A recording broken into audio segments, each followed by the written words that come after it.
kami yang mau percaya sungguh kepada Tuhan. Karena itu ajar kami sungguh-sungguh percaya. Bukan hanya percaya, tapi mempercayakan hidup kami kepada Tuhan. Karena bagi Tuhan tidak ada perkara yang mustahil. Engkau sanggup melakukan segala sesuatu, bahkan di luar nalar setiap kami Tuhan.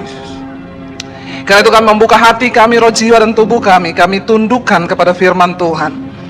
Urapi hamba-Mu yang tidak ada apa-apanya Tuhan, urapi setiap kami di dalam nama Tuhan Yesus. Yang percaya Tuhan telah kita memberkati, kita akan bersama. Amin. Sorak-sorai, tepuk tangan buat Tuhan. Haleluya. Silakan duduk Bapak Ibu yang terkasih. Shalom. Apa kabarnya? Luar biasa. Kenapa luar biasa? Karena Tuhan luar biasa. Iya, terima kasih buat Pak Riki dan juga Ibu yang mempercayakan pelayanan ini kepada saya. Semuanya memang sudah Tuhan atur. Yang tadinya saya sudah bilang sama Ibu, Bu, nggak bisa Bu, saya itu minggu harus balik ke Jakarta. Tapi ya itulah ya, tidak ada perkara yang mustahil bagi Tuhan, amin. Dan Dia sanggup melakukan segala perkara. Iya Bapak Ibu, tadinya saya mau khotbah sesuatu yang berbeda. Jangan dimainin keyboardnya, nanti saya menangis loh. Ya, jadi saudara di sana tadi ayatnya berkata apa? Kita baca sama-sama yuk. Yang bagian B saja, ya kita baca bersama. Percayakah kamu bahwa aku dapat melakukannya? Mereka menjawab, ya, kami percaya. Silakan duduk Bapak Ibu. Jadi kisah ini ketika Yesus sedang dalam sebuah perjalanan, ya Dia ketemu dengan orang buta, saudara. 2 orang buta dikatakan di sana. Dan orang buta itu mengikuti Yesus dan mereka berkata, Tuhan, kasihanilah kami. Ya, sembuhkanlah kami. Zaman Yesus dulu sudah ada klinik mata belum? Kok tahu? Emang Bapak Ibu ada di sana? Belum ada klinik mata. Jadi kalau orang sudah dinyatakan buta, ya sudah terima nasib. Nggak ada dokter mata, nggak ada klinik mata. Memang satu-satunya yang bisa menyembuhkan itu hanya mujizat. Hanya mujizat, saudara. Kalau sekarang orang buta ada duit langsung berangkat toh. Kemana? Penang, Singapura toh. Apalagi kalau ada duit. Makanya sekarang mujizat banyak sudah tidak terjadi. Karena orang kaya sekarang batuk sekali Singapura toh. Batuk 2 kali Penang, iya toh? Ada?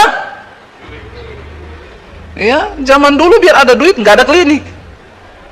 Jadi hati-hati, jangan sampai Bapak Ibu itu anak sakit sedikit langsung dokter. Ya, baru demam sedikit rumah sakit. Coba pakai iman dulu, amin. Kadang-kadang mujizat terjadi sama orang miskin-miskin karena biar demam tinggi dalam nama Yesus, darah Yesus. Mau ke dokter mikir nih, saudara. Ya. Ayo kita aktifkan iman kita. Ketika ada orang buta ini 2 orang datang kepada Yesus, pasti orang di sekitarnya akan berkata begini, ya coba lihat bisa enggak? Menyembuhkan orang buta itu susah enggak? Susah? Kok nggak yakin ngomong susahnya? Nggak usah emosi juga Pak. Susah. Ya, menyembuhkan orang buta itu susah. Apalagi nggak pakai dokter. Jadi zaman itu orang buta sembuh sulit untuk dipercaya. Secara akal logika manusia tidak mungkin, nggak mungkin. Tapi Yesus bilang begini, kamu percaya bahwa aku dapat melakukannya? Ya, Yesus cuma tanya begitu. Yesus bilang, kamu percaya bahwa aku dapat melakukannya? Percayakah kamu? Mereka menjawab, ya Tuhan, kami percaya. Yang jawab ini siapa? Orang banyak atau 2 orang buta ini? 2 orang buta ini. Kenapa? Karena memang sudah tidak ada harapan. Tapi ada orang sudah nggak ada harapan tetap tidak. Nah, ini kebangetan. Duit nggak ada, kemampuan nggak ada, nggak percaya lagi. Ini kebangetan orang begini. Ya, udah pinter, IQ-nya rata-rata, pintar kagak, kaya juga kagak, tapi nggak percaya Tuhan. Ini kebangetan. Mending mati aja. Bener gak? Mau buat apa hidup? Ya, walaupun kita nggak punya apa-apa, kalau kita masih mempercayai Tuhan, itu hal terbesar yang kita miliki dalam hidup kita, yang dapat mengubahkan hidup kita. Katakan, amin. Ya, biar kaya juga kalau nggak percaya Tuhan juga percuma. Yesus tanya, kamu percaya aku bisa melakukannya? Iya Tuhan, kami percaya. Dan akhirnya Yesus jamah mata mereka, dan Yesus tuh bilang begini. Yesus nggak ngomong gini loh, dia jamah, sembuhlah kau dalam nama Yesus. No, Tuhan Yesus bilang, jadilah kepadamu menurut imanmu. Dia nggak ngomong dalam nama Yesus sembuh. Bahkan Yesus nggak minta kesembuhan. Yesus nggak berdoa untuk kesembuhan. Tuhan cuma bilang, jadilah padamu sesuai dengan. Nah, iman ini penting nggak saudara? Penting. Iman ini yang bisa menggerakkan kuasa Tuhan terjadi dalam hidup kita. Iman yang bisa menggerakkan hal-hal supranatural itu terjadi dalam hidup kita. Iman ini yang bisa menggerakkan janji-janji Tuhan itu terjadi di hidup kita. Amin. Makanya jangan punya iman rata-rata. Imannya standar aja. Nggak bisa saudara. Kita percaya sama Tuhan dengan mempercayakan hidup sama Tuhan, itu dua hal yang berbeda. Banyak orang berkata percaya Tuhan, tapi yang mempercayakan hidupnya sama Tuhan itu tidak semua orang Kristen. Percaya sama Tuhan, percaya. Tapi apakah engkau mempercayakan hidupmu sama Tuhan, jodohmu sama Tuhan, anak-anak muda? Berapa banyak yang belum nikah sini, angkat tangan? Yang belum nikah aja, yang sudah nikah enggak usah. Yang mau nikah 2 kali juga jangan angkat tangan. Yang belum nikah tinggi tangannya angkat, enggak usah malu, hai jomblowers. Justru yang jomblo-jomblo ini bersyukur, kau bersyukur. Kenapa? Karena belum terlanjur menikah. Mending jomblo tapi happy. Para jomblo seneng ini, dibela langsung tepuk tangan. Ya daripada nikah tapi enggak. Ya udah, itu nasib ya nasib. Bayarlah itu harganya sendiri. Ya, karena jodoh itu dua saudara, ada yang takdir Tuhan, ada yang nasib. Kalau nasib itu berarti kau yang buat sendiri. Jadi yang sudah menikah sini takdir atau nasib? Nasib. Aduh kasihan banget ya. Jadi cuma bisa gini, nasib ya nasib ya. Yang takdir angkat tangan. Berarti yang lain ini nasib. Kasihan deh lu. Ya, tapi ya sudah disyukuri saja toh. Saudara, ketika orang itu mempercayakan hidupnya kepada Tuhan, itu berbeda. Ya, tunggu sampai waktu Tuhan datang dan pastikan engkau itu percaya sesuai dengan firman Tuhan. Nggak usah terburu-buru. Aduh, kepala 25 ini lewat. Ya, apalagi orang tuanya, kamu itu kok belum kawin-kawin toh? Ya, kamu kok belum nikah toh? Nggak usah didengar omongan orang begitu.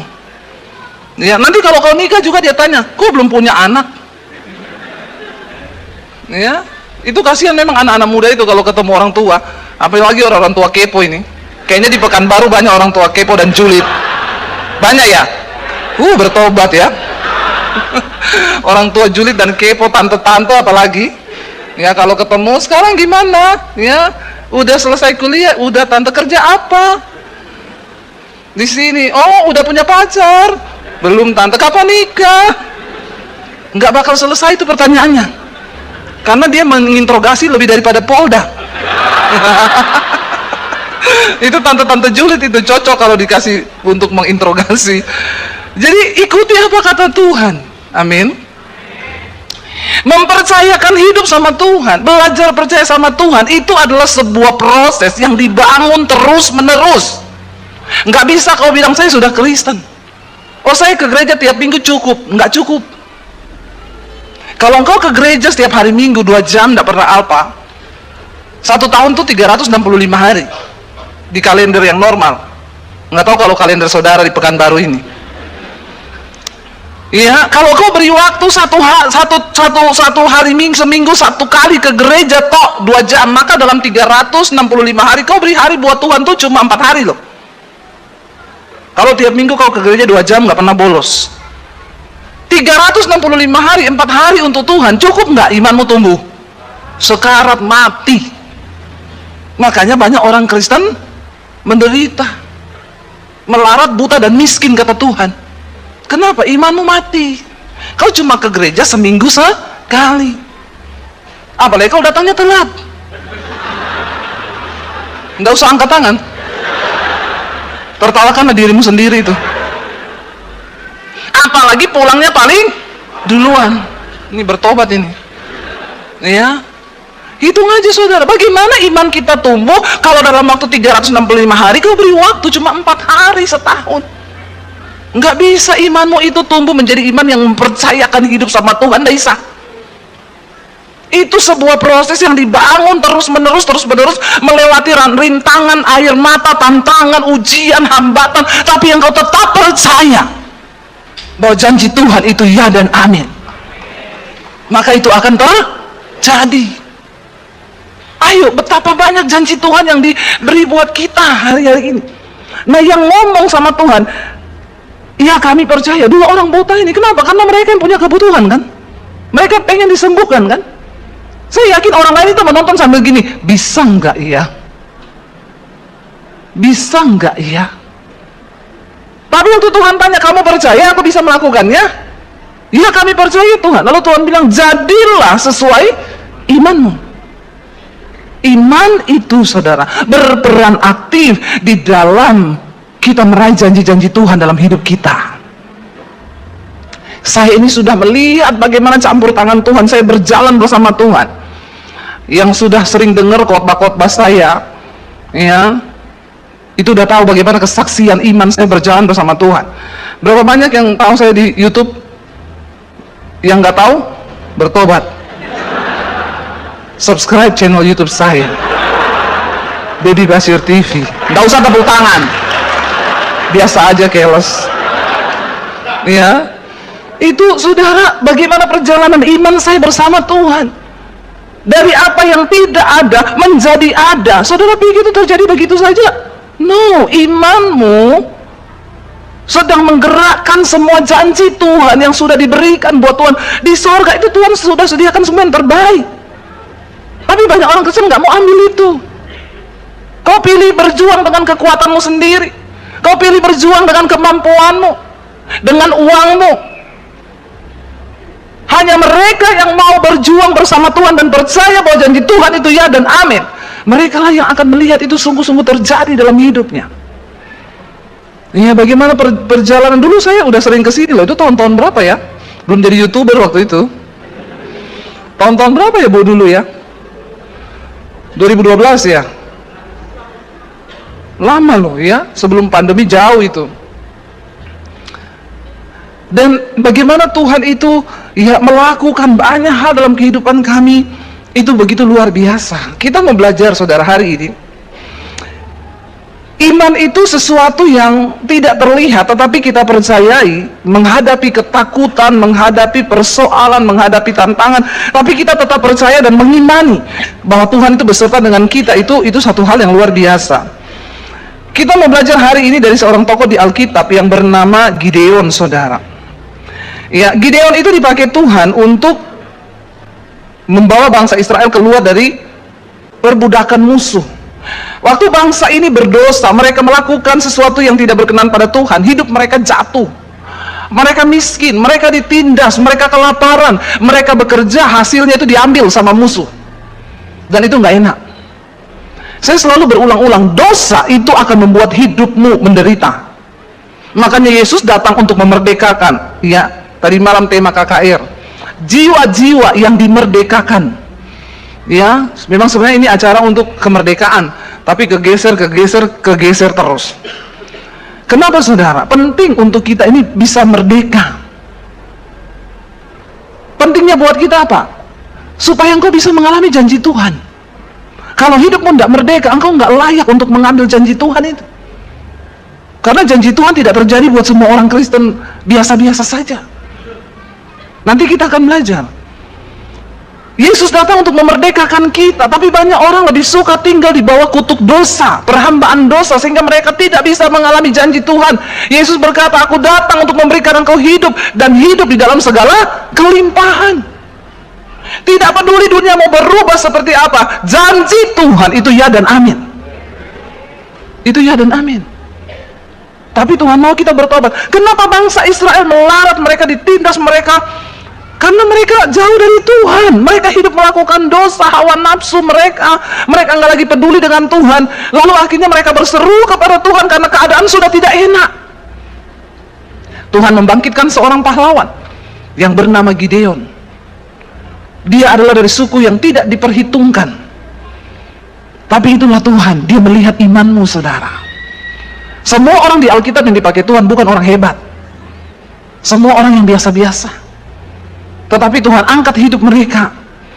Ketika Gideon akhirnya dipilih Tuhan, aku akan memakai engkau untuk membebaskan bangsa ini. Lalu Gideon mempersiapkan diri. Dia bergumul dengan Tuhan. Dia berdoa, Tuhan, aku tidak mau maju kalau engkau tidak beserta. Karena ini peperangan besar melawan musuh yang hebat. Apa persoalanmu hari ini yang begitu hebat? Ada yang terlilit dengan utang? Rasanya mustahil saya bayar utang saya. Nggak usah angkat tangan, karena saya juga nggak akan bayari. Ya. Tapi tidak ada yang mustahil loh, saudara. Jangan batasi Tuhan dengan pikiranmu, utang saya tidak mungkin lunas. Mungkin. Tidak ada yang nggak mungkin. Saya ini dulu dikejar debt collector. Karena saya nggak bisa bayar utang. Jadi saya tahu kalau ada jemaat yang dikejar debt collector, saya pernah tahu rasanya apa. Ada yang datang, Bu, doakan saya, Bu, saya dikejar debt collector. Udah berapa lama? 6 bulan. Saya dulu 2 tahun. Saya tahu bagaimana dipermalukan, saya tahu bagaimana deg-degannya.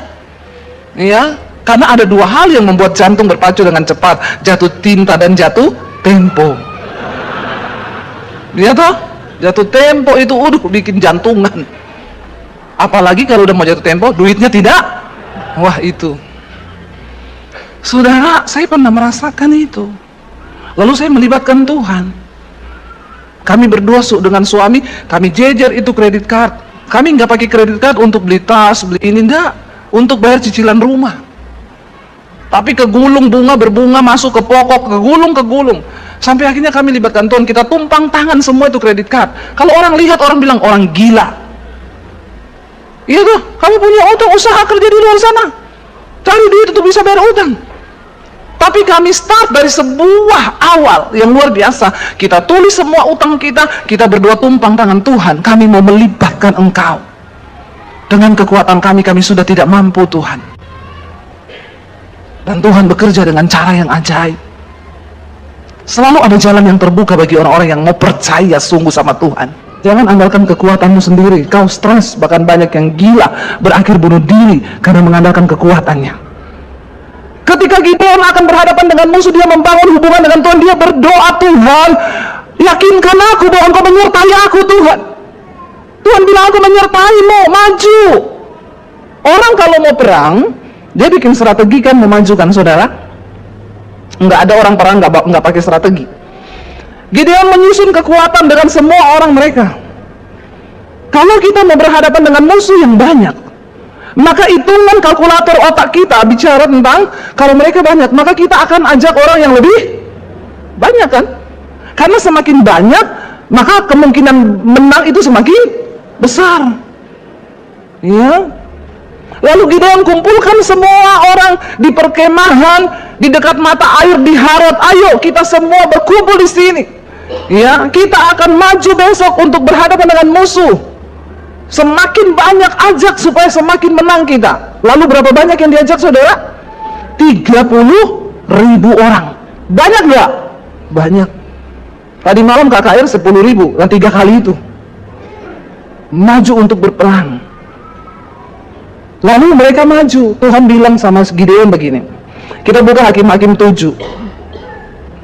Hakim-Hakim 7, Gideon mengusir musuh. Kita baca bersama. Durasi khotbah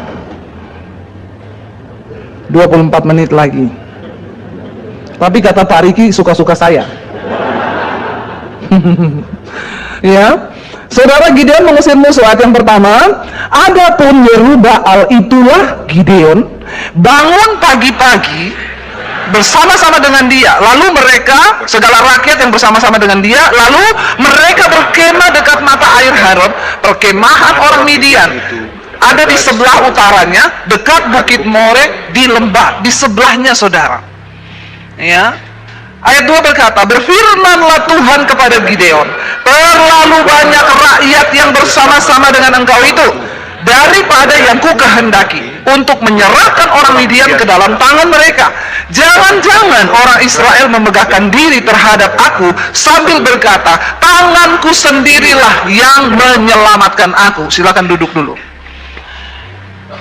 Logika manusia, strategi peperangan untuk berperang melawan orang Midian yang banyak, maka dia harus mengajak banyak orang ikut berperang. Lebih tenang hati, mereka 20.000, kita maju 30.000. Tapi hitungannya Tuhan selalu bertentangan dengan otak manusia. Makanya jangan percaya yang masuk akal. Karena iman itu sesuatu yang tidak masuk akal. Dan Tuhan suka bekerja dengan cara-cara yang tidak masuk. Karena yang masuk akal itu manusia, yang tidak masuk akal itu Tuhan. Amin. Tuhan bilang jangan terlalu banyak. Nanti kalau mereka menang perang, mereka akan berkata apa? Karena kita banyak, maka keoklah orang Midian itu. Tuhan bilang tidak begitu. Nanti kamu sombong dan kamu mencuri kemuliaanku. Terlalu banyak. Lalu Tuhan bikin seleksi. Tuhan bilang begini, sekarang serukan kepada rakyat itu, ya, siapa yang takut dan gentar, suruh mereka pulang. Yang maju itu hanya yang berani saja. Lalu pulanglah berapa? 20.000. Tadinya 30.000 mundur. Nah ini gambar orang Kristen nih. Yang ke gereja banyak. Tapi yang takut dan gentar lebih banyak. Yang diajak 30.000, ternyata 20.000 orang penakut. Kalau kau penakut, kau nggak bisa mengimani janji Tuhan. Kalau kau penakut, kau nggak bisa punya iman yang besar yang bisa menggerakkan mujizat Tuhan bekerja. Karena iman itu lawannya adalah ketakutan. Orang yang takut tidak punya iman. Lawan ketakutanmu, saudara. Waktu disuruh pulang 20.000, ya ampun. Ya ternyata ini semua prajurit yang makan mie instan. Jadinya penakut. Karena kan beda, saudara, ya. Kalau prajurit itu makan daging, makanannya benar, beda. Dia nyanyi dari Sabang sampai Merauke. Kalau makan mie instan, dari Sabang sampai Merauke, dari Nana sampai ke Talaut. Itu ini beda juga imannya memang. Nah, yang di Pekanbaru ini makan daging atau mie instan? Jangan kebanyakan makan mie instan, nggak bagus buat ususmu dan buat nyalimu. 20.000 pulang. Tuhan tuh tidak pernah salah. Kenapa dia suruh uji dulu? Percuma kau banyak-banyakan datang mau perang tapi penakut, belum berhadapan dengan musuh. Nanti yang 20.000 ini bikin takut yang 10.000. Iya enggak? Ingat kisahnya pengintai? Iya, maju cuma 2 yang berani, akhirnya gugur, saudara. Lebih banyak yang takut daripada yang berani. Sama-sama maju nih, sama-sama bilang beriman, tapi cara pandang orang yang beriman itu berbeda dengan orang yang imannya pas-pasan. Iya, 20.000 ternyata tentara makan mie instan pulang. Jangan kau duduk di gereja, padahal imanmu itu iman yang penakut. Karena kalau datang seleksi, kau akan tereliminasi, saudara. Waktu kau berkata, aku ikut Tuhan, maka katakan, aku berani Tuhan. Apapun harga, berapapun harga yang harus aku bayar, aku akan bayar bersama dengan Tuhan. Sampai di garis akhir hidupku, aku akan tetap percaya bahwa Tuhan itu ya dan amin. Bahkan kematian adalah sebuah keuntungan bersama dengan Kristus. Bilang amin, saudara. Saya ini sudah khotbah menggebu-gebu loh. Masa bilang amin aja nggak berani? Yes, saudara, tangkap itu. Lalu masih tersisa 10.000. Tuhan bilang masih banyak. Bayangkan tinggal 10.000. Tuhan bilang masih terlalu banyak. Suruh mereka turun minum. Maka di situ Tuhan akan menseleksi mereka. Ya, aku akan menyaring mereka ketika mereka minum, aku akan menyaring mereka bagimu di sana. Siapa yang kufirmankan kepadamu, inilah yang akan pergi bersama-sama, kata Tuhan. Dia akan pergi dengan engkau, tetapi yang tidak kufirmankan, mereka akan tinggal. Setelah mereka itu disuruh Gideon pergi, ayo kita semua turun minum ke air. Berfirmanlah Tuhan kepadanya, barang siapa yang minum air dengan lidahnya seperti anjing menjilat, harus kau kumpulkan tersendiri. Demikian juga yang berlutut, lalu dia ambil air untuk minum. Jumlah mereka yang menghirup dengan membawa tangannya berlutut ke mulutnya itu cuma ada 300 orang. Yang 700 itu sisanya semuanya minum, saudara, seperti anjing. Jadi lebih banyak yang mana? Ya, kenapa Tuhan suruh yang berlutut, lalu yang ambil air begini yang akan kau pilih? Itu orang-orang yang berawas-awas. Mereka tidak mudah dikejar hawa nafsu. Begitu lihat air langsung seperti anjing. Ya. Ada di sini yang punya iman seperti anjing begini? Tidak ada. Kalau di sini anjing malah dimakan. Enggak ya, sudah tidak boleh sekarang ya. Ada makanan lain yang lebih pantas dimakan, jangan makan anjing, saudara. Nanti kau menggonggong. Jadi yang tersisa itu cuma 300 yang layak untuk masuk seleksinya Tuhan. Iya. Secara manusia, saudara, Gideon ini kira-kira lebih gampang percaya yang kelihatan atau yang tidak kelihatan? Ya kalau kita mungkin dari Gideon, Tuhan aku sih lebih pilih ngajak 30.000 ya daripada 300, ya enggak, saudara? Ya mungkin kalau kita jadi Gideon, kita mundur terhormat kan? Waktu saya membangun sekolah misi, saudara, tadi yang disaksikan Pak Riki, selesai pandemi, puji Tuhan kami diberkati Tuhan lewat YouTube. Awal pandemi uang saya dan suami cuma 10 juta. Kita nggak tahu pandemi ini mau sampai kapan. Waktu pandemi saya bilang sama suami, kita ini ternyata terlalu percaya sama Tuhan. Kenapa saya bilang begitu? Karena ternyata kita tidak punya gaji bulanan. Kita hanya menggantungkan iman sama Tuhan. Ya kita hidup dari pelayanan. Jadi kalau nggak ada pelayanan, ya nggak ada pemasukan. Saya bilang sama suami, terlalu percaya loh kita ini. Harusnya kita jadi full timer di gereja, kayak digaji tiap bulan, aman toh. Tapi ini benar-benar nggak ada, saudara. Dan uang cuma tinggal 10 juta. Saya bilang kita bertahan hidup bagaimana ya? Ini pandemi berapa lama? Nggak ada yang tahu. Makanya dari dulu kita juga nggak bisa beli rumah lewat KPR, lewat bank, nggak bisa. Karena selalu ditanya, slip gajinya mana, Bu? Nggak ada. Lah ibu ini ada gaji? Nggak ada. Dari mana? Dari surga. Terus slip gajinya, Bu? Dengan iman. Banknya bilang, maaf kami tidak menerima slip gaji dengan iman. Karena kebetulan bos kami belum beriman. Repot, saudara, jadi saya nggak bisa. Nah ketika pandemi datang, aduh tinggal bagaimana ini Tuhan ya? Ya kita berdoa bersama Tuhan. Puji Tuhan selama pandemi Tuhan pelihara saya tiba-tiba bisa melukis di masa pandemi. Saya pengen melukis, saya upload di Instagram. Puji Tuhan, lukisan pertama saya jadi. Ada yang inbox, Bu, dijual enggak? Enggak, saya ini cuma iseng. Kalau ibu jual saya beli loh, Bu. Saya mau kasih hadiah mama saya ulang tahun. Ya kalau ibu mau ya silakan. Oke, minta nomor rekening ibu ya berapa ya? Ya saya juga enggak tahu berapa. Orang saya cuma iseng kok. Dia udah minta nomor rekening, dia transfer. Lukisan pertama saya laku 10 juta. Begitu dengar 10 juta saja baru wow kau. Wow kan Tuhan itu? Begitu 10 juta semangat nggak saya? Semangat saya, Tuhan uang tinggal 10 juta awal pandemi, nggak tahu sampai berapa lama. Ini kok tiba-tiba lukisan saya dibeli 10 juta. Tadinya suami saya marah-marah, beli kanvas habis banyak, nanti kita nggak ada uang begini. Saya bilang, ya saya pengen toh, saya lebih penting uang atau istri. Kalau ada 9 juta. Iya toh, hati-hati juga nyanyi lagu itu. Kalau ada 9 juta, biar ku pinjam saja semua. Jangan ya kalau pinjam utang. Sekarang ini orang kalau utang susah ditagih. Jadi jangan kasih orang berutang, suruh dia berharap sama Tuhan, amin. Enak aja, masalahnya kita kalau mau lagi utang ya, ngetiknya itu hati-hati. Selamat siang, maaf banget. Mau nagih utang ini, padahal ini kita yang punya duit ini. Maaf banget, kayaknya kan dulu kamu pinjem uang saya ya. Katanya cuma seminggu, ini sudah 3 bulan loh. Maaf banget, karena saya lagi butuh. Dan kita tunggu balasannya dia, jantung kita deg-degan. Padahal yang punya duit siapa? Kita. Tapi kita yang deg-degan. Tunggu balasannya dia, ting, masuk gini. Uang juga cuma 1 juta ditagi-tagi, udah kayak 10 juta. Kalau ada. Makanya jangan masukkan dirimu dalam pencobaan. Saya sekarang nggak mau juga, saudara. Apalagi udah, sis masih ingat aku ndak?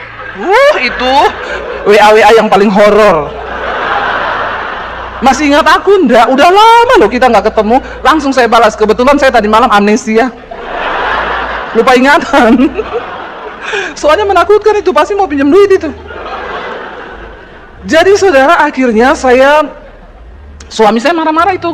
Ini kita nggak ada duit, kamu lagi beli gini. Saya bilang nggak apa-apa lah, kan kamu sayang sama istri. Dia sih diem. Begitu laku 10 juta, dia bilang, ayo say, aku antar. Beli kanvas. Ini memang suami yang luar biasa. Biasanya bapak-bapak begitu memang. Jangan disalahkan, karena bapak-bapak itu lebih pakai logika. Lalu saya jadi melukis. Singkat cerita saudara, selama pandemi itu 2 tahun kurang lebih, saya melukis hampir 50 lukisan lebih. Itu yang termurah dibeli orang 1 tok 6 juta. Yang lainnya itu 20 juta, 25 juta, 30 juta, 40 juta, 50 juta, 70 juta. Yang tertinggi 75 juta. Siapa yang buat itu? Saya? Tuhan. Karena Alkitab berkata, orang yang sungguh-sungguh mempercayai Tuhan, ada upah yang akan Tuhan beri. Jangan menjadi lelah untuk belajar percaya sama Tuhan. Hal-hal yang tidak dipikir oleh manusia. Saya nggak pernah tulis di Instagram dijual. No. Cuma angkat puji Tuhan, lukisan saya jadi. Tiba-tiba orang inbox. Dan saya nggak pernah kasih harga. Tapi orang yang memberi harga. Akhirnya singkat cerita, di tengah-tengah pandemi, YouTube saya dimonetisasi, ada iklan masuk. Waktu ada iklan masuk, ya kami dapat pendapatan setiap bulan digaji oleh YouTube. Ya, tapi banyak orang Kristen gini, Bu, itu kok YouTube-nya ada iklannya? Lagi doa, Shopee COD.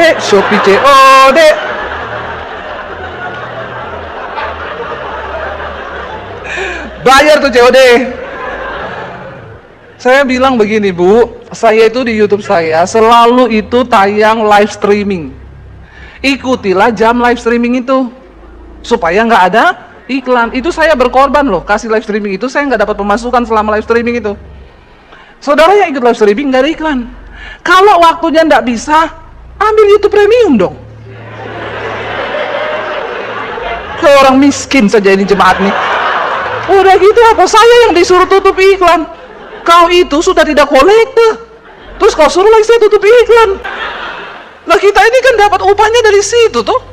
Janganlah kau suruh tutup. Kalau kau tidak mau ada iklan, premium dong, amin. Supaya nggak ada Shopee COD.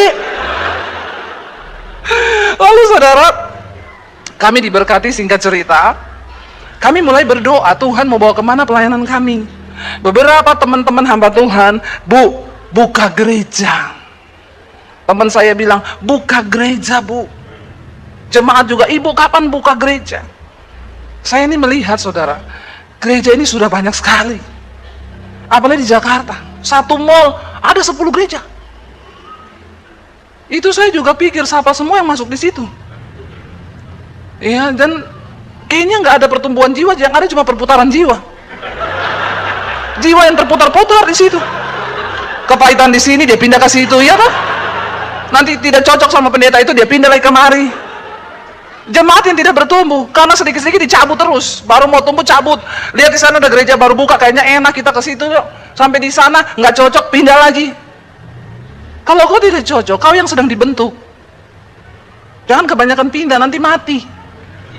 Amin. Tapi saya tersinggung sama itu pendeta. Ya berarti kau orangnya sensi, harus dibentuk. Sama firmannya tersinggung loh. Ya saya udah bilang kalau saya khotbah, ada yang tersinggung, puji Tuhan 12 kali. Karena kalau nggak tersinggung, kebangetan. Kita ini harus tersinggung sama firman supaya bertobat, berubah, bertumbuh. Lalu saya berdoa, Tuhan apakah kami mau buka gereja? Tapi Tuhan itu jawab saya dengan satu ayat. Di akhir zaman nanti, tuaian banyak tapi penuai sedikit. Aku tidak suruh kamu buka gereja, tapi jadikan orang itu penuai-penuai. Saya tanya sama Tuhan, bagaimana caranya? Ya bangun sekolah misi, karena saya ini dulu dari sekolah misi, saudara. Oke Tuhan, tapi mulai dari mana ya? Cari tanah. Lalu kami cari-cari, saudara, dari yang tidak ada. Saya itu sampai bertanya-tanya, ini benar nggak dari Tuhan? Tuhan, kita ini bukan orang kaya loh. Kenapa Tuhan baru juga mau diberkati sedikit lewat YouTube? Sudah disuruh mau bangun sekolah, dan sekolahnya ini gratis. Nggak main-main ini Tuhan. Tapi udah kami bergerak, akhirnya puji Tuhan dapat tanah dikasih 4.500 di daerah Bandungan, Jawa Tengah, Semarang, naik ke atas gunung. Cuacanya enak, dingin, itu 16 derajat kalau pas dingin. Memang saya cari yang di atas gunung, karena menjadikan hamba-hamba Tuhan itu harus di gunung. Karena dekat dengan Tuhan. Jangan tertawa kau. Kalau di kota dekat mall. Malah jadi hedon ini pendeta-pendeta nanti. Jadi di gunung, saudara. Akhirnya dibangun. Ya, saya pikir pertama, ya udahlah kita kuat-kuatan kita taruh uang 2M untuk bangun itu ya. Cukuplah itu ya, cuma sekolah begini-begini. Waktu selesai digambar 4M. Saya bilang ini M, ini miliar atau ember. Nggak main-main loh, ini Tuhan ini. Buat saudara 4M gede enggak? Biasa aja mukanya. Kecil ya? Bagi kita gede tenan itu. Banget gedenya. Saya bilang sama suami, bagaimana ya kita mundur saja ini atau bagaimana ya? Tapi saya bilang sama suami, enggak, maju kita. Oh gampang, saya bilang. Nanti kita tulis nomor rekening di YouTube. Nanti saya tinggal ngomong, Shalom saudara, kami akan pembangunan sekolah misi. Saudara yang mau menabur silakan di nomor ini. Kalau nggak menabur, awas. Padahal kita ini sama suami, dari awal pelayanan di YouTube, kami sudah komitmen tidak akan taruh nomor rekening di layar. Karena kita bukan gereja. Beda dengan gereja. Tapi saya tergoda waktu itu, seperti Gideon yang tergoda membawa pasukan yang besar untuk kemenangan. Ini waktu saya udah habis atau belum ya?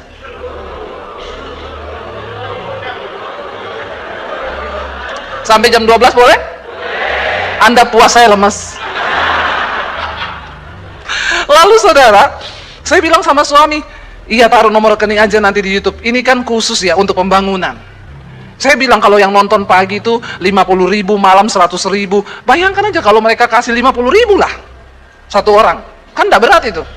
Udah ketutup pembangunan kita. Tapi saya sudah mulai pakai seperti Gideon. Lalu satu saat suami saya tanya, saya nomor rekening mana yang mau ditaruh? Kita sudah mulai tayang nih. Saya bilang, enggak usah. Saya berdoa, Tuhan bilang, silakan taruh nomor rekeningmu kalau kau mau seperti itu. Kamu akan mendapatkan uang yang kamu mau, bahkan lebih. Tapi aku Tuhan, tidak ikut di dalamnya. Karena itu kekuatanmu sebagai manusia yang kau pakai. Saya takut saudara waktu mendengar itu dari Tuhan. Buat apa kita bangun sekolah besar hebat tapi Tuhan gak ada di dalamnya? Bukan itu yang kita mau. Ya oke, deal kita dengan iman. Dengan iman. Akhirnya pemborongnya bilang, Bu minggu depan datang ya, tolong bawa 400 juta dulu. Kita kan memang sudah sediakan ada dana. Oke Pak, saya bilang sama suami, di tangan nih ada cash 150 juta, nanti 250 kita mampir di bank, kita ambil. 2 hari sebelum berangkat ke sekolah misi ada ibu-ibu telepon, Bu Debi, izin Bu saya boleh mampir ke rumah ibu? Saya ini pendengar misbah doanya ibu, tapi ibu nggak kenal saya. Saya ini bikin es krim enak loh, saya mau antar es krim ke rumah ibu boleh nggak? Oh boleh, mau ngantar es krim silakan. Minta alamat saya kasih, dia bawa es krim. Habis itu dia bilang, Bu, Tuhan suruh saya datang ke ibu, saya mau kasih berkat, ada uang nih 50 juta. Berarti sudah 200, kurang 200. Saya bilang sama suami, puji Tuhan, ambil besok di bank, cuma 200. Kita mau berangkat ke sekolah misi, ada orang telepon, Bu, saya Shalom, saya dari Kanada Bu. Saya ini sudah lama mau ketemu ibu, tapi nggak bisa-bisa. Boleh nggak ketemu? Oh nggak bisa Pak, kita mau berangkat sekolah misi besok. Bu, please, siapin waktu aja, di mana saya datang? Akhirnya kami ketemu di Starbucks, dekat tempat tinggal saya. Bu, saya minta maaf, saya ini sudah dari berapa bulan lalu disuruh Tuhan ketemu ibu. Tadinya saya ini bawa uang 400 juta buat ibu, tapi karena saya nggak ketemu, saya udah kasih buat pembangunan gereja di Papua, buat di sini. Nah sekarang ini Bu tinggal 200. Saya ini salah nggak ya? Saya bilang, enggak Pak, bener, itu yang kami butuhkan. Bener itu. Memang kami butuh 400 juta, tapi udah ada yang kurang 200. Tuhan itu ajaib loh. Wow enggak? Bukan wow kan? Ajaib Tuhan. Saya itu meneteskan air mata waktu berangkat ke sekolah misi. Tuhan bilang begini, kalau kau sudah dengan kekuatanmu, kau tidak akan pernah melihat hal-hal ini terjadi. Kau tidak akan punya banyak kesaksian tentang bagaimana aku bisa bekerja dalam hidupmu. Kau nggak akan pernah bisa melihat tanganku, janjiku tergenapi bagi orang-orang yang sungguh-sungguh percaya dan mempercayakan hidupnya kepada Tuhan. Amin. Orang yang menabur sedikit akan menuai sedikit juga, dan orang yang menabur banyak akan menuai banyak. Kalau bisa dibalik aja deh, Bu. Ya, orang yang menabur sedikit menuai banyak. Seneng tau? Tersenyum semuanya. Ya. Kalau kita disuruh menabur banyak itu, aduh, mikir. Dan dikatakan hendaklah masing-masing memberikan menurut kerelaan hatinya, jangan dengan sedih hati atau karena paksaan. Sebab Tuhan itu Allah mengasihi orang yang memberi dengan sukacita. Kalau lihat judul perikopnya atas, memberi dengan sukacita membawa berkat. Persembahan yang dimaksud di sini bukan tubuh, bukan jiwa, bukan nasihat, tapi ini bicara uang. Katakan sama-sama uang. Karena kalau saudara lihat konteks di atasnya, Rasul Paulus sedang menyuruh jemaat di Korintus untuk melakukan pengumpulan uang untuk Yerusalem. Karena dulu di Yerusalem itu adalah rumah Tuhan. Dan mereka berniat membantu orang-orang kudus, jemaat-jemaat, hamba Tuhan di Yerusalem yang berkekurangan. Jadi Rasul Paulus bilang, camkan ini. Dan itu juga perkataan Tuhan Yesus. Siapa yang menabur sedikit akan menuai sedikit. Menabur banyak, menuai banyak. Tapi saudara, kalau sudah ngomong uang itu memang susah. Ya, susah saudara. Ya, kenapa saudara? Makanya Yesus itu bilang begini. Kita lihat bersama dulu di dalam Matius pasal 6 ayat 21. Injil Matius 6 ayat 21, Yesus berkata begini, ini Yesus yang bilang. Karena di mana hartamu berada, di situ juga hatimu berada. Ini berlaku untuk semua manusia, termasuk pendeta. Di mana hartamu berada, di situ hatimu berada. Contoh, kita itu di kamar ada cincin emas, ada uang, ada segala macam. Kita pergi tinggalin rumah, lupa kunci kamar. Saudara balik enggak? Halo, balik? Berarti kau normal. Ya, semua begitu saudara. Pasti balik, karena di situ ada harta. Di mana hartamu berada, di situ hatimu berada. Nah, Yesus bilang begini, untuk menyiasati supaya kita nggak terlalu terikat dengan harta dunia, Tuhan Yesus bilang ini, kumpulkanlah bagimu harta di surga, supaya hatimu juga ada di surga. Ya, banyak-banyaklah menabur. Lalu Yesus bilang begini saudara, Matius 6 ayat 24, kita baca bersama saudara. Matius 6 ayat 24, lompat ayat yang ke-24. Firman Tuhan berkata demikian, ayat 24 tadi, Matius 6, 1, 2, 3. Tak seorang pun dapat mengabdi pada dua tuan, karena jika demikian, ia akan membenci dan mengasihi yang lain. Atau ia akan setia kepada yang seorang dan tidak mengindahkan yang lain. Kamu tidak dapat mengabdi pada Allah dan pada Mamon. Satu-satunya hal yang Yesus sejajarkan itu dengan Allah di dunia ini adalah Mamon, uang saudara. Nggak ada yang lain. Kalau orang hidup di dunia ini tidak cari Tuhan prioritas pertama, maka pasti dia cari Mamon.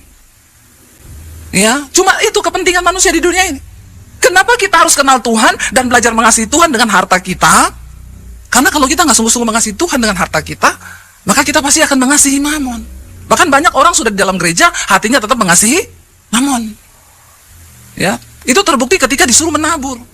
Kita lagi membahas menabur dengan sukacita membawa berkat. Kenapa saya bawa ke sini dulu? Kita nggak akan pernah mungkin bisa menabur banyak dengan sukacita kalau paradigma kita tentang uang tidak dirubah. Amin. Ya, uang nggak dibawa mati, tapi nggak ada uang bawaannya. Tahu ya? Uang tuh nggak dibawa mati, tapi nggak ada uang bawaannya mati. Uang bukan segala-galanya, Bu, tapi segala-galanya butuh uang. Ya, kita kalau berhenti di pinggir jalan, apa di rest area itu toilet saudara. Satu kali saya pernah ditulis toilet buang air kecil 1.500, buang air besar 2.000. Ada orang keluar saudara, ya Mas ini uangnya 2.000, saya tadi buang air kecil. Wah saya tidak ada kembalian Mas 500. Yaudah kalau gitu saya buang air besar dulu deh. Ya walaupun tidak kebelet, tapi sayang ya namanya juga 500 itu duit loh ya.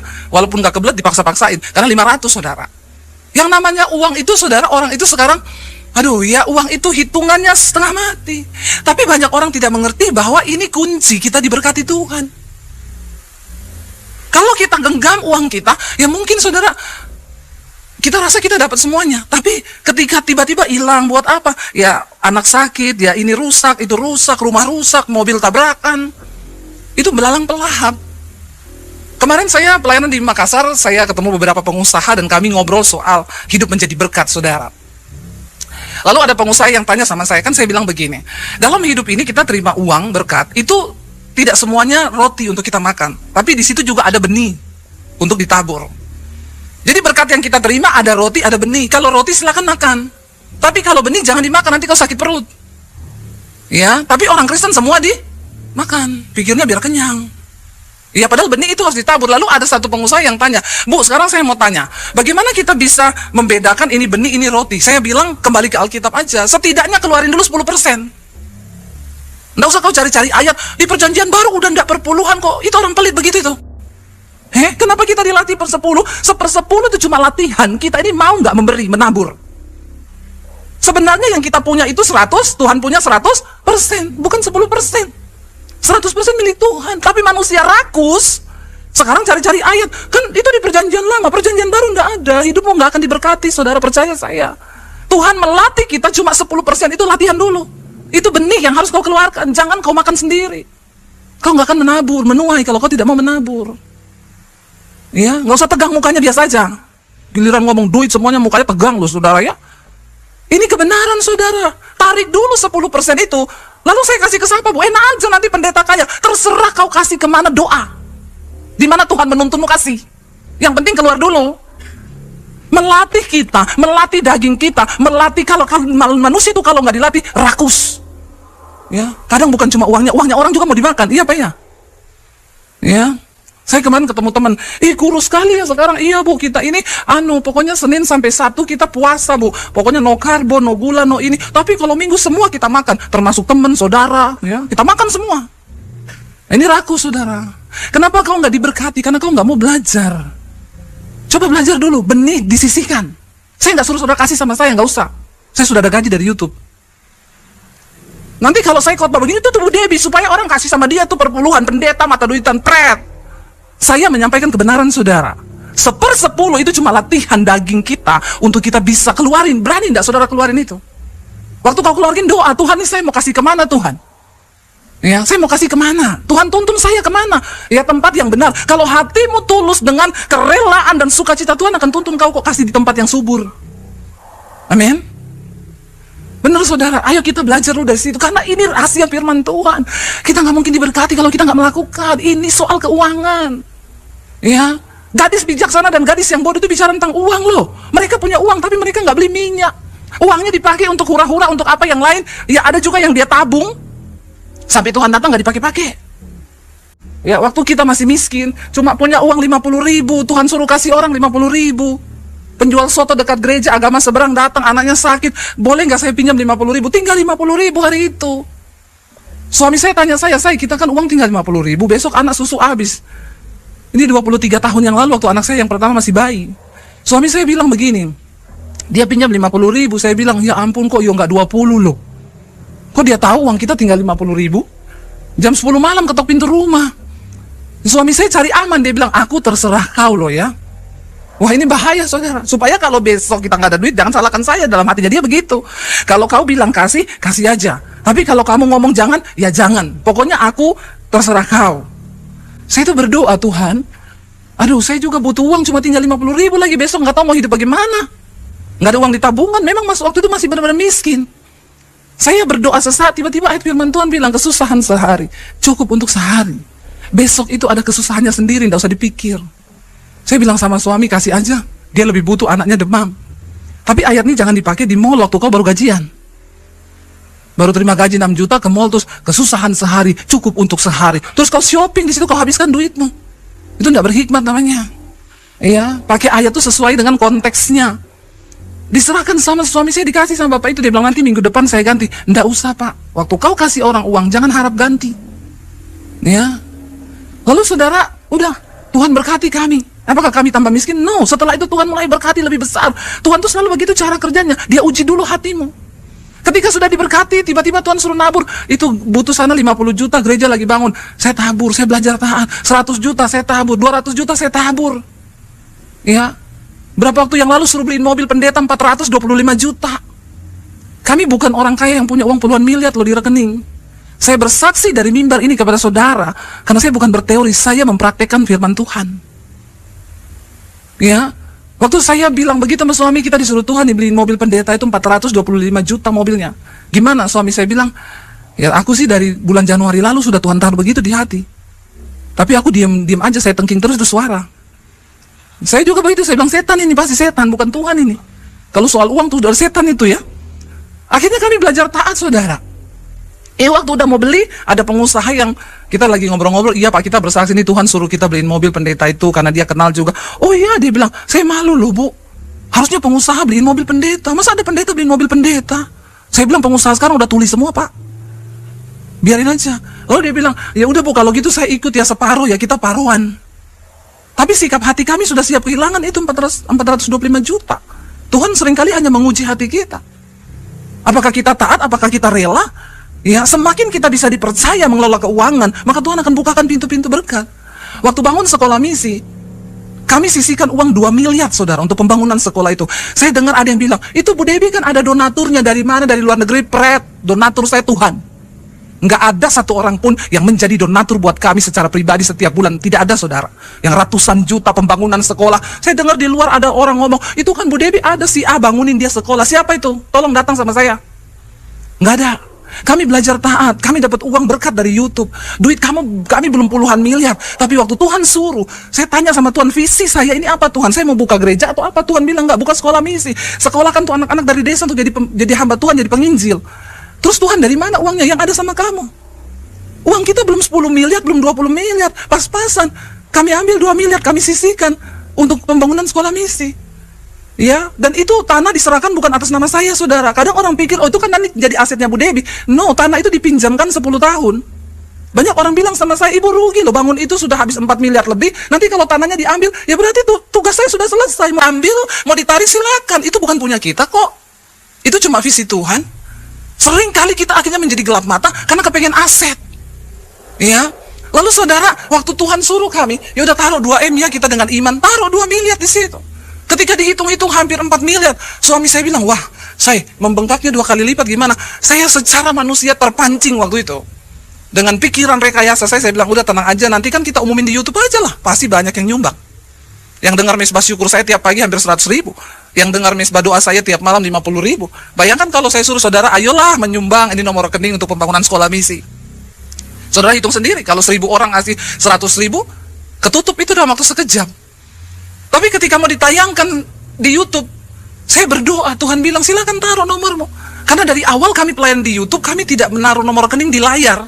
Jalan-jalan gitu ya, kolektor saudara bisa taruh di sini nomor rekening QRIS ya, semua itu muter-muter di layar. Nggak ada saudara, karena saya berusaha tidak merekayasa berkat Tuhan. Saya percaya kalau Tuhan mau memberkati dari cara apa aja, Tuhan sanggup kok. Lalu ketika waktu itu saya tanya sama Tuhan, Tuhan bilang, taruh aja nomor rekening itu. Kamu bisa dapat lebih dari yang kamu mau. Bisa, sangat bisa. Tapi aku tidak ikut bekerja di situ. Karena kamu seperti Daud yang sudah mencoba menghitung kekuatanmu. Daud tahu dia menang bukan karena kekuatan pasukannya. Tapi Daud tetap berusaha mau hitung pasukannya. Tuhan bilang, tidak usah. Engkau tuh menang bukan karena pasukanmu banyak, tapi karena kuasaku. Hari itu saya bilang sama suami, jangan, tidak usah ditaruh. Kita lihat aja Tuhan bekerja. Dalam waktu 7 bulan pembangunan selesai. Ya, nggak ada satu orang yang jadi donatur yang terus-terusan, nggak ada saudara. Uang itu datang 50 ribu, 100 ribu. Jadi kalau ada omongan di luar sana, saya dapat donatur dari Amerika, dari mana, dari Belanda, itu omong kosong. Donatur kami itu Tuhan. Tuhan saudara. Ya, sampai detik ini nggak ada satu orang pun yang saya harus berterima kasih, sujud-sujud. Saya sujud sama Tuhan. Karena itu benar-benar Tuhan yang sediakan semuanya. Makanya sekali lagi saya ngomong di sini bukan berteori. Kalau saudara pengen diberkati, ayo lakukan firman. Amin. Ya, jangan berpikir, saya cari uang ini kan dari usaha saya, dari kekuatan saya. Kau diberi sehat, itu juga anugerah Tuhan loh. Kalau kita sakit, kita nggak bisa kerja. Ya, semua itu karena Tuhan. Kau nggak bisa mengabdi pada Allah dan pada Mamon, Tuhan bilang. Kasihi Tuhan, supaya kita taat sama Tuhan.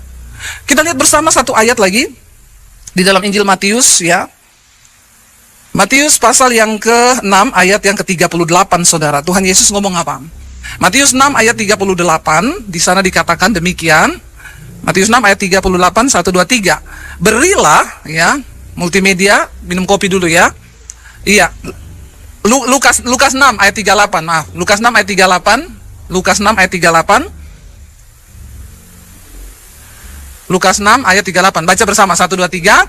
Berilah dan kamu akan diberi suatu takaran yang baik, yang dipadatkan, yang digoncang, dan yang tumpah keluar akan dicurahkan ke dalam ribaanmu. Sebab ukuran yang kamu pakai untuk mengukur itu akan diukurkan kepadamu. Ya, orang Kristen sekarang maunya nabur sedikit, berkatnya banyak. Ya, banyak saudara. Makanya kalau ngasih kolekte, nyanyinya persembahan kami sedikit sekali. Udah sedikit dia ngomong lagi, kiranya Tuhan terimalah dengan senang hati. Pret nggak? Kasihnya sedikit, minta Tuhan terima dengan senang hati. Dibalas malaikat, berkat yang ku beri sedikit sekali, kiranya engkau terimalah dengan senang hati juga. Ini rahasia yang besar untuk kita diberkati Tuhan. Apalagi di akhir zaman ini. Ya, di saat semuanya menjadi sulit, orang pengen cepat kaya. Kalau kita nggak melakukan firman, dari mana saudara kita percaya bahwa hukum Tuhan, firman Tuhan itu yang paling benar? Tidak ada hukum lain di atas hukum firman Tuhan. Dan ini pasti terjadi. Kalau hukum dunia berkata, simpan sebanyak-banyaknya. Ya, keluarkan sekecil-kecilnya. Tapi Alkitab bilang, ya, takaran yang kau pakai untuk mengukur, itu diukur. Kaya atau miskin ya seseorang di hadapan Tuhan tidak pernah dinilai dari barang yang kau pakai. Mobil yang kau pakai, rumahmu, enggak. Dari taburanmu. Itu yang dilihat Tuhan dari sikap hati kita. Ya, sampai hari ini kami tidak berkekurangan, semakin diberkati Tuhan. Ya, kita belajar peka. Ya, ada puluhan hamba-hamba Tuhan yang setiap bulan kami bisa berkati. Saudara, dari mana? Ya, kalau dari kekuatan kami apakah bisa? Dan Tuhan sedang mencari orang-orang yang bisa dipercaya untuk menjadi bendaharanya di dunia ini. Tapi kalau kita cuma sibuk mikir buat diri kita sendiri, beli terus barang brand, borong terus tiap bulan, tiap minggu, menabur 5.000. Banyak itu saya lihat begitu orang kaya itu. Ya, tasnya Dior. Ya, tasnya LV, tasnya Hermes. Ya, menaburnya, ya Allah, subhanallah. Bertobatlah saudara, benar ya. Sorry, kau kaya itu bukan dinilai dari apa yang kau pakai. Tuhan mengukur takaran hatimu itu. Dan sekarang banyak orang kepengen cepat kaya. Kemarin saya dengar di daerah Jawa Tengah, ada saudara, penipuan baru. Ada YouTube-nya ada. Orang ini masuk, dia mengaku-ngaku orang kaya, punya banyak perusahaan di mana-mana. Jadi dia tawarin orang untuk, ya, yang mau dapat saham dari perusahaannya. Ya, kamu setor berapa nanti akan dapat saham. Ya, jadi pertama dia masuk itu, dia pura-pura jadi donatur dulu. Gereja-gereja disumbang, paling banyak korbannya itu pendeta dan orang Kristen yang bodoh-bodoh, yang pengen cepat kaya. Saya lihat pengajarannya saudara, di YouTube ada. Dia bilang begini, pengajarannya itu begini. Saudara, kamu tuh nggak perlu berdoa-doa minta-minta uang atau bekerja keras untuk dapat uang. Karena sesungguhnya, Tuhan itu sudah menciptakan uang itu. Uangmu itu ada, tapi masih di tangan-tangannya orang. Uangmu itu ada, tapi masih ada di bank. Jadi kau harus undang uang itu. Caranya gimana? Dia ajari orang pegang uang 100 ribu. Ya, ini benar-benar saudara, saya nonton YouTube-nya, pegang uang 100 ribu baru ngomong begini, hai uang, ajaklah teman-temanmu. Uangku yang masih ada di dompetnya orang-orang itu, uangku yang masih ada di bank-bank manapun, datanglah bawalah teman-temanmu dalam nama Yesus. Enak banget ya saudara ya. Kata tuyul begini, langkahi dulu mayatku. Tuyul aja kerja cari duit, kau cuma panggil, undang dia. Makin banyak orang gila saudara hari ini. Yang kena itu pendeta-pendeta, orang-orang Kristen nyator duit ke dia saudara. Baru-baru saya dengar. Ya, ngasih 1M 500 juta, sekarang dia menghilang. Saya bilang panggil aja, hai orang gila, datanglah bawa uangku. Aduh saudara, tapi orang-orang yang ketipu-ketipu gitu banyak orang pelit-pelit memang. Ya, makanya kau jangan pelit loh. Alkitab bilang yang masuk neraka itu bukan cuma orang berzina, selingkuh, bukan cuma orang homo, orang lesbi, orang kikir tidak mendapat bagian dalam surga. Bilang kanan kirimu, jangan pelit-pelit, kau nanti tidak masuk surga loh. Ya, kasih tahu saudara, benar nih, serius nih.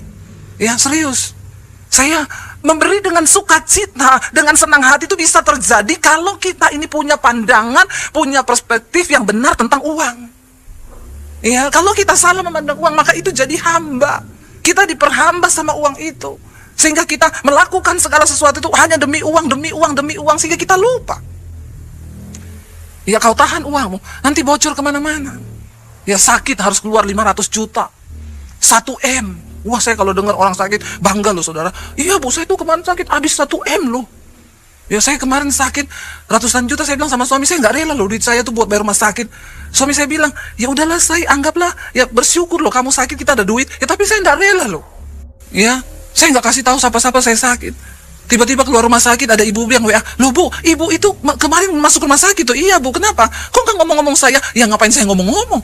Tapi sekarang sudah pulang di rumah, oke sudah semuanya beres, kok udah baik, udah sembuh. Oh puji Tuhan ya, terima kasih perhatiannya bu. Iya, tiba-tiba kirim bukti transfer, ganti ongkos rumah sakit. Saudara, waktu kau sungguh-sungguh dengan Tuhan soal keuangan, Tuhan tuh nggak rela juga loh uangmu bocor kemana-mana. Nggak ada belalang pelahap. Ya sebab kau bisa dipercaya mengelola uang, amin. Nggak usah tegang gitu mukanya. Ya bertobat saja kalau hari ini tertemplak. Ini bukan saya yang bikin ini ayat ya. Tadi pagi saya baca ayatnya Pak Konrad. Waduh, berat nih. Berat tema ini. Ya, ini tema yang paling jarang dikhotbahkan oleh pendeta. Karena takut jemaat tersinggung. Kalau saya memang sengaja saya singgung. Kalau kau tidak tersinggung, kebangetan kau. Ya, masuk neraka bertobat. Kalau tersinggung, puji Tuhan, maka harus bertobat. Tidak ada jaminan pemeliharaan Tuhan di akhir zaman selain kita tuh melakukan firman. Ada jalan-jalan yang akan Tuhan bukakan karena dia berjanji. Takaran itu dia bilang, berilah dan kamu akan diberi suatu takaran yang baik, dipadatkan, yang digoncangkan sampai tumpah keluar. Saudara pernah lihat orang kalau jual beras? Dipadatkan. Tapi sekarang ternyata di dalam ditambahi begini besinya saudara. Jadi kelihatannya padat, ternyata dibohongi itu, bolong di bawah. Ya, ditambahin ada lubang besar. Tapi Tuhan tidak begitu. Itu orang curang, tapi Tuhan tidak begitu. Kalau dia bilang dipadatkan, digoncang-goncang sampai tumpah-tumpah keluar, itu akan dicurahkan ke dalam ribaanmu. Saudara percaya bahwa uang itu miliknya Tuhan, dunia ini miliknya Tuhan, semua kekayaan alam ini punyanya Tuhan? Ketika engkau belajar mempercayakan keuanganmu pada Tuhan, bukankah dia yang sanggup memberkati hidup kita? Jangan tahan, jangan kau pegang. Ya, jangan terus buat diri sendiri, terus beli barang, beli apa, beli ini. Berani saudara, kemarin saya ketemu teman saya pengusaha besar, dia bilang gini, saya tuh salut loh sama Bu Debbie, saya malu loh, ibu itu hamba Tuhan. Tapi Dede, saya tahu benar ibu berani keluar duit. Karena dia bilang saya ketemu pendeta-pendeta di pedalaman, mereka kirim foto sama saya, Pak, gereja saya dibangunin Bu Debbie ini udah jadi. Dia bilang, saya terkaget-kaget loh, ibu bisa bangun gereja sebesar itu. Saya bilang itu karena Tuhan, Pak. Waktu kita bisa dipercaya, maka Tuhan akan dikatakan di janji Tuhan tumpah keluar saudara, dipadatkan semua berkat itu, diberi takaran. Karena apa? Ukuran yang kau pakai untuk mengukur, takaran yang kau pakai untuk mengukur, itu akan diukurkan kepadamu. Karena itu mari kita sungguh-sungguh. Kita datang ke dunia ini tidak bawa apapun saudara, kita mati juga nggak bawa apapun. Tadi pagi saya baru baca berita, Oktober 2024 ada artis yang mati. Dia mati belum sempat wariskan hartanya ke siapa. Ya, bayangkan saudara, mati mendadak, jatuh dari lantai 3, koma, akhirnya meninggal. Dan uangnya belum sempat diatur itu mau lari kemana. Coba waktu dia hidup, uang itu dia sudah pakai untuk ya menabur untuk apa, kan sia-sia sekali gitu. Mati mendadak, kita nggak pernah tahu kapan Tuhan panggil hidup kita. Bukan masalah kita mati mendadak atau matinya kapan-kapan, tapi kan yang terpenting ya kita selama hidup kita pergunakan yuk semua yang sudah Tuhan titipkan itu dengan bijaksana, ya dengan apa yang Tuhan taruh di hati kita, dan kita mau jujur sama Tuhan. Ya, sehingga kita ini bisa menjadi hamba Tuhan yang dapat dipercaya, orang Kristen yang dapat dipercaya untuk mengelola berkat. Amin, saudara. Ya, di tengah bangsa yang sudah hiruk pikuk seperti ini, setidaknya masih adalah orang-orang benar yang mau berdiri dengan tidak mata duitan dan berkata, Tuhan, saya sedih loh saudara, kalau saudara lihat ke pedalaman, kekristenan hari-hari ini mundur. Kenapa? Karena orang Kristen udah nggak peduli dengan menabur. Mereka nggak lihat lagi pekerjaan Tuhan. Ya, lalu siapa kalau kita nggak mau jadi kaki tangannya Tuhan di dunia ini? Untuk penginjilan, untuk misi. Kami lagi sekarang lagi renov satu rumah di kota Palu, saudara. Itu rumah dikasih orang, Tuhan tuh ajaib. Waktu saya pulang ke Palu beberapa waktu yang lalu, saya ajak suami saya, aku ajak kamu lihat tempat kosku dulu yuk, waktu aku diusir dari rumah. Biar kamu lihat, ya aku tuh pernah tinggal di situ dulu. Kita pergi lihat lah. Ini loh tempat kosku dulu di sini.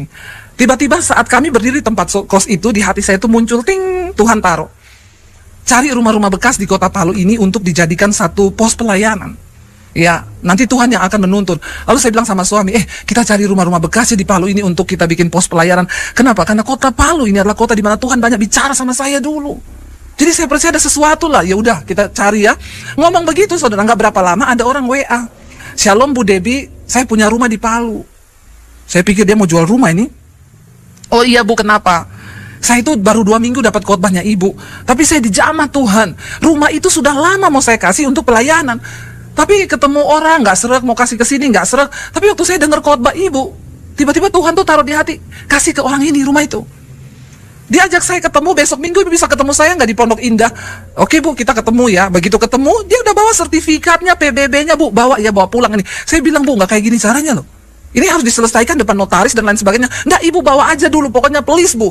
Karena waktu saya dan suami sudah berniat kasih rumah ini ke Ibu, itu yang WA kami mau beli rumah itu banyak sekali. Saya takut tergoda. Oh gitu, ya udah saya simpan dulu ya Bu. Akhirnya kemarin itu kami baru sempat pulang dari tahun lalu loh. Saya baru sempat pergi ketemu notaris di Palu kemarin. Kami pergi lihat renov. Tuhan taruh di hati buat apa rumah itu? Kami akan buka LPK, saudara, lembaga pelatihan kerja. Sekarang banyak orang kehilangan pekerjaan.